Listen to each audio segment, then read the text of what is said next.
This is Matt, and this is a short video on how to add a bar chart to Looker Studio. So I'm right here in my Looker Studio backend. I've got a project open right here. I'm just going to click on page 2 to get a bit more space at the bottom here.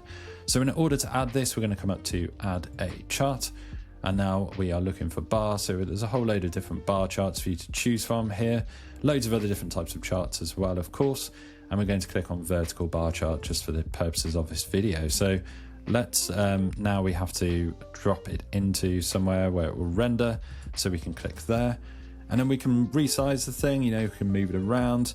And you'll see that the basic bar chart has rendered straight away. So depending on what kind of data you have here, you can change your data source. I've got some Google Analytics data right now, but depending on what data source you have added to your Looker Studio and what use case you are using it for, you can change your x-axis, your y-axis here. You just click into there. You can start searching. So if I wanted sessions there, I could choose sessions. And so on and so forth. You've got your date range and you've got your formatting options here under style. And you can customize everything. So that was the basics of how to add a bar chart in Looker Studio. Hopefully you found this video useful. If you have, drop this video a like and subscribe to the channel for more videos just like this.